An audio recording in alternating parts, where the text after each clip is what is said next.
राम राम भाई सबको। Good morning. स्वागत आपका यूट्यूब चैनल हरियाणा जीके भाई सुधीर सर।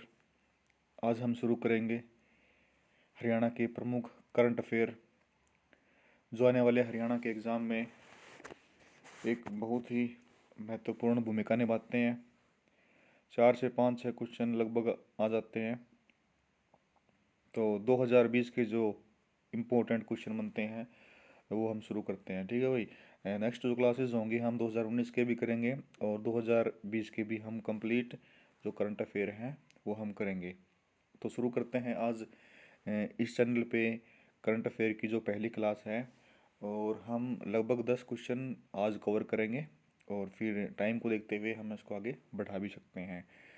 तो जो भी क्वेश्चन मैं बताता हूँ आप इसको नोट डाउन कर लो, अपने खुद के नोट्स बना लो या फिर स्क्रीनशॉट ले लो या फिर पीडीएफ में आप इसको ले सकते हो। टेलीग्राम पे ही आपको अवेलेबल मिलेंगे।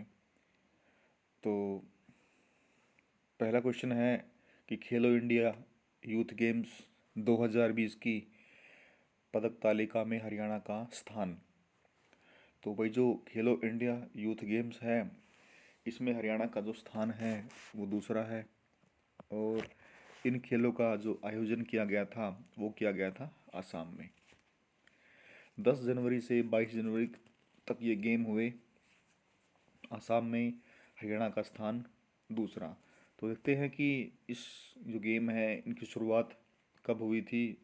तो खेलो इंडिया यूथ गेम्स की शुरुआत सबसे पहली बार नई दिल्ली में हुई थी और पहली बार जो विजेता थे वो भी हरियाणा से थे। ठीक है। तो खेलो इंडिया यूथ गेम्स की शुरुआत 2018 में पहला आयोजन दिल्ली में पहली बार किसकी जीत हुई थी तो वो भी हरियाणा से हुई थी। ठीक है। खेलो इंडिया यूथ गेम्स में अंडर 17 स्कूली स्तर के, अंडर 21 यानी 21 कॉलेज लेवल के जो बच्चे हैं वो पार्टिसिपेट करते हैं। तो खेलो इंडिया यूथ गेम्स की शुरुआत 2018 में, पहली बार जीत हरियाणा से, पहला आयोजन दिल्ली से, 2020 में आयोजन आसाम में, हरियाणा का स्थान दूसरा। अगला क्वेश्चन है प्रदेश के प्रथम मत्स्य महाविद्यालय का उद्घाटन किस शहर में हुआ। तो प्रदेश के पहले मत्स्य महाविद्यालय का उद्घाटन हुआ हिसार में। हिसार के चौधरी चरण सिंह हरियाणा एग्रीकल्चर यूनिवर्सिटी में इसका उद्घाटन हुआ है और इसका उद्घाटन किया है कृषि व पशुपालन डेयरी मंत्री। तो हरियाणा के कृषि व पशुपालन डेयरी मंत्री कौन है तो ये आप मुझे कमेंट बॉक्स में बताएं।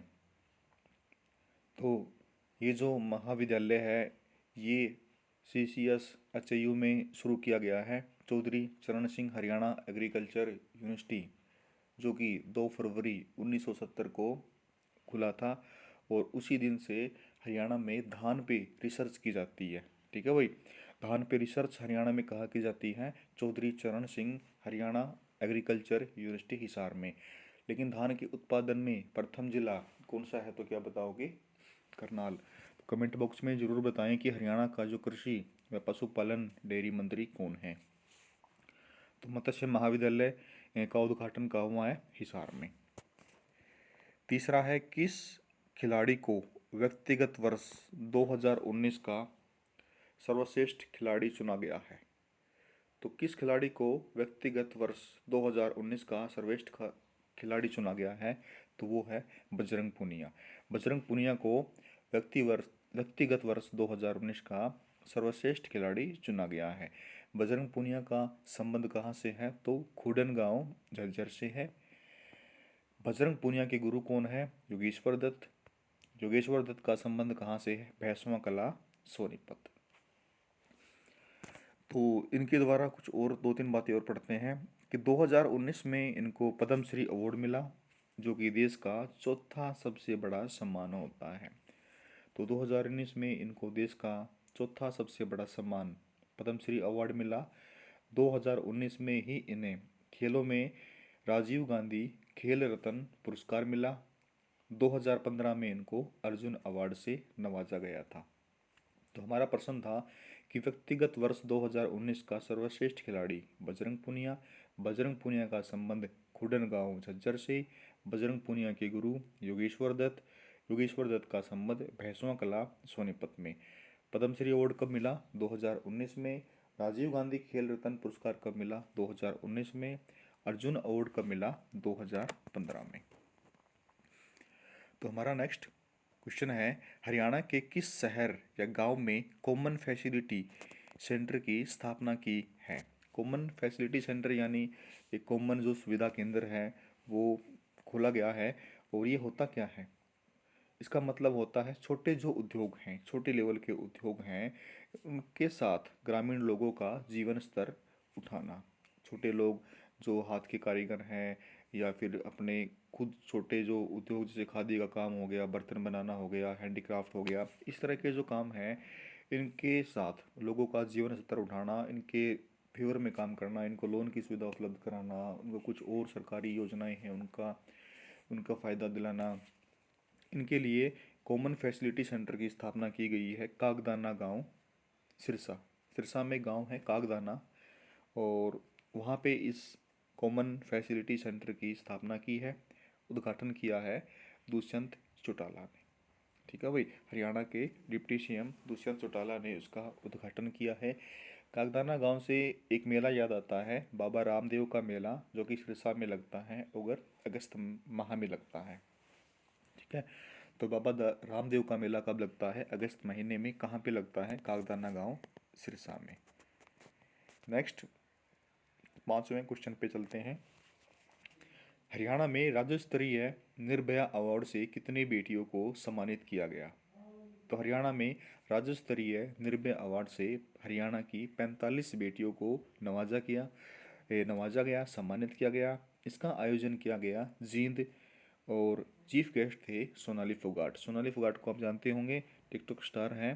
और ठीक है, 38वीं अखिल भारतीय घुड़सवारी का आयोजन। तो 38वीं अखिल भारतीय घुड़सवारी का आयोजन किया गया भोंडसी गुरुग्राम में, और इनका उद्घाटन किया गया सीएम द्वारा, जो कि हमारे मनोहर लाल खट्टर के द्वारा। और उनके साथ थे DGP director general of police Manoj Yadav. Haryana के डीजीपी कौन है? मनोज यादव। ये गेम्स जो घुड़सवारी के गेम हैं, और ये हरियाणा में 2 बार आयोजित किए गए हैं। पहली बार 2009 में मधुबन करनाल, दूसरी बार 2020 में भोंडसी गुरुग्राम में। तो 38वीं अखिल भारतीय घुड़सवारी का आयोजन कहाँ किया गया? भोंडसी में। और इनका उद्घाटन किसने किया? सीएम ने। इनके साथ कौन थे? डीजीपी हरियाणा मनोज यादव। हरियाणा में पहली बार शुरुआत कब हुई थी? 2009 में। दूसरी बार ये 2020 में भोंडसी में हुए थे। तो अगले क्वेश्चन पे चलते हैं। समझ गए होंगे आप। हरियाणा सरकार ने वर्ष 2020 को किस रूप में मनाए जाने का निर्णय लिया है? तो हरियाणा सरकार ने वर्ष 2020 को सुशासन संकल्प वर्ष, यानी अच्छा सुशासन, वो तो आपको दिख ही रहा होगा, अच्छा सुशासन चल रहा है आजकल। 26 जनवरी 2020 को ये मनाए जाने का निर्णय लिया था जींद से। ठीक है, 26 जनवरी 2020 को जींद से सीएम ने तिरंगा फहराया था एकलव्य स्टेडियम में। ये कई बार आ चुका है कि एकलव्य स्टेडियम कहाँ पे है। तो एकलव्य स्टेडियम है जींद में। और एकलव्य मंदिर कहाँ पे है? तो एकलव्य मंदिर है खांडसा गुरुग्राम में। तो 2020 का वर्ष किस रूप में मनाए जाने का निर्णय लिया है? सुशासन संकल्प वर्ष। कब ये मनाए जाने का निर्णय लिया? 26 जनवरी 2020 को। कौन से शहर से? जींद से। किसने? CM of Haryana. कौन से स्टेडियम से? एकलव्य स्टेडियम से। हाँ, 8 का। फरवरी माह में सूरजकुंड मेले का अब की बार कौन सा आयोजन था? तो बताना है कि अब की बार कौन से नंबर का आयोजन था? तो 34वें नंबर का आयोजन था। ये जो मेला है ये फरीदाबाद में लगता है।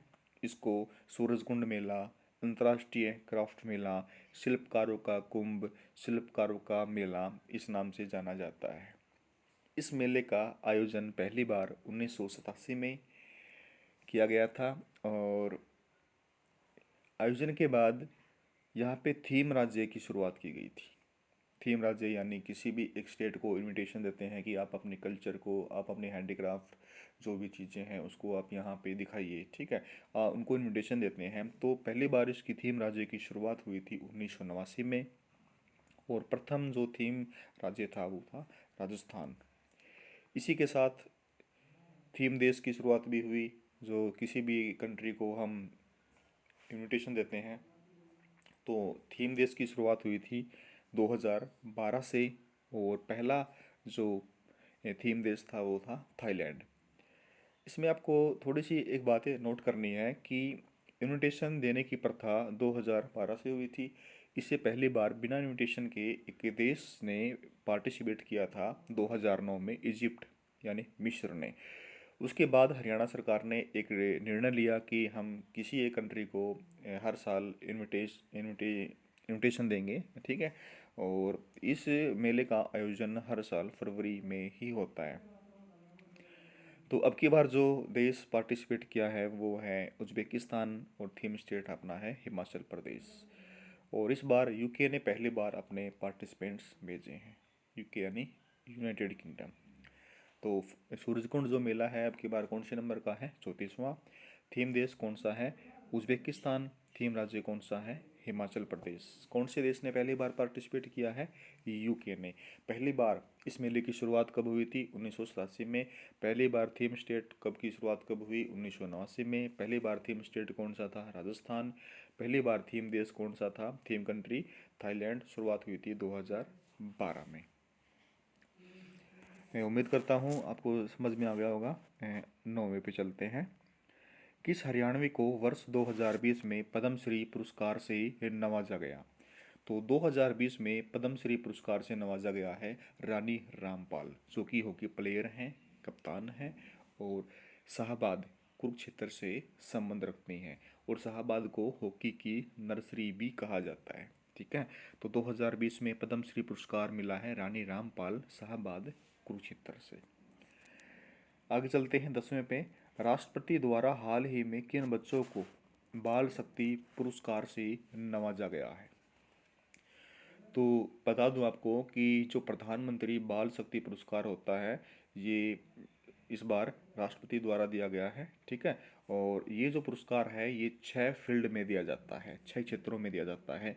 बहादुरी में, सामाजिक कार्य में, स्कूली स्तर पे जो प्रतिभा दिखाते हैं, एक्सीलेंट होते हैं उनके लिए, आर्ट व कल्चर के लिए यानी कला व संस्कृति के लिए, खेल कूद और इनोवेशन यानी कोई नए आविष्कार के लिए। तो हरियाणा में कौन से बच्चे हैं जिनको इन क्षेत्रों में अवार्ड मिला है? तो बता दूं आपको कि इस अवार्ड की शुरुआत 1996 से हुई थी। और महिला व बाल विकास मंत्रालय द्वारा इस पुरस्कार को दिया जाता है। और इस बार ये पुरस्कार राष्ट्रपति द्वारा दिया गया है। तो बहादुरी में हरियाणा से ईशांत शर्मा, उम्र 15 साल, यमुनानगर से संबंध रखते हैं, इनको बहादुरी में ये अवार्ड मिला है। तो बता दूं आपको कि पिछले वर्ष एक रूस की एक महिला थी, उसको यमुनानगर के किसी एक लड़के के साथ फेसबुक पे दोस्ती हो गई थी। उस लड़के ने उसको धोखे से यहाँ पे बुलाया और बुलाने के बाद इसके जितने भी पैसे वगैरह थे इसको लूट लिया और इसको छोड़ दिया। जब ये सड़कों में इधर उधर घूम रही थी तो ईशांत शर्मा ने इनको देखा, इनको अपने घर पे ले गया, इनको पुलिस स्टेशन ले गया, इनकी पूरी हेल्प की। तो पुलिस स्टेशन जाने के बाद इनको इनकी कंट्री में वापस भेजा गया। जो दोषी था उसको पकड़वाया गया और उसको जेल भेजा गया। तो ये बहादुरी का काम ईशांत शर्मा जो यमुनानगर से उसने किया और रूस की महिला का उसने पूरा साथ दिया था, उसको कंट्री में भेजा, ठीक है। तो इस तरह से ये क्या हुआ कि इसको बहादुरी के लिए अवार्ड मिला है। दूसरा है इनोवेशन में है प्रीतोष दहिया सोनीपत से। इन्होंने एक सॉफ्टवेयर को लॉन्च किया है 2017 में। प्रीतोष दहिया ने एक लॉन्च किया है सॉफ्टवेयर जो कि बच्चों को गलत साइट्स में एंटर करने से बचाता है। आजकल बहुत सी पोर्न साइट्स या गलत कंटेंट आते हैं और उनसे अवॉइड करने के लिए इस बच्चे ने एक सॉफ्टवेयर को लॉन्च किया है, ठीक है। तो उस फील्ड में इस बच्चे को ये पुरस्कार मिला है। खेलों में खुशी हुड्डा, नेहा, पृथ्वी गुप्ता, ठीक है। खुशी हुड्डा, नेहा और पृथ्वी गुप्ता सामाजिक कार्य में शौर्य सिन्हा को ये अवार्ड मिला है। ठीक है, तो इस अवार्ड की शुरुआत हुई थी 1996 में और राष्ट्रपति ने इनको हाल ही में ये पुरस्कार दिया है, बाल शक्ति पुरस्कार। बहादुरी में मिला है ईशांत शर्मा को, इनोवेशन में प्रतोष दहिया को, खेलों में खुशी हुड्डा, नेहा, पृथ्वी गुप्ता और सामाजिक कार्य में शौर्य सिन्हा। तो हमारे ये 10 प्रश्न थे भाई करंट अफेयर के। नेक्स्ट कल हम करेंगे और आगे। तो होप करता हूँ कि आपको ये समझ में आ गए होंगे और आपको इसको नोट डाउन भी कर लीजिए। ठीक है, एक बार आपको रिकॉल कर लेते हैं जल्दी से। ये सारे के सारे 10 क्वेश्चन आप इनको याद कीजिए, नोट डाउन कीजिए, आने वाले एग्ज़ाम में ये आ सकते हैं।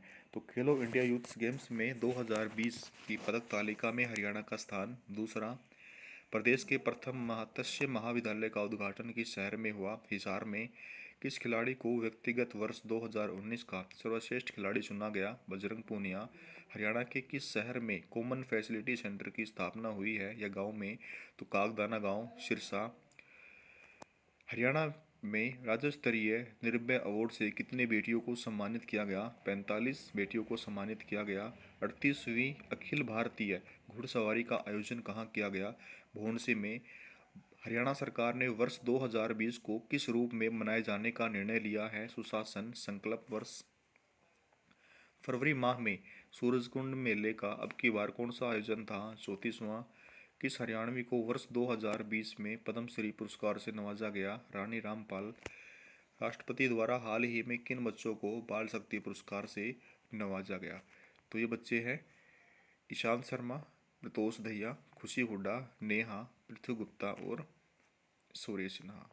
ठीक है भाई, तो आज के अपने ये टॉपिक कंप्लीट हो गया है। कल से हम दोबारा फिर आगे बढ़ेंगे करंट अफेयर को लेके। और ठीक है भाई, आप चैनल को लाइक करो, शेयर करो, कमेंट करो और सब्सक्राइब करो। Thank you.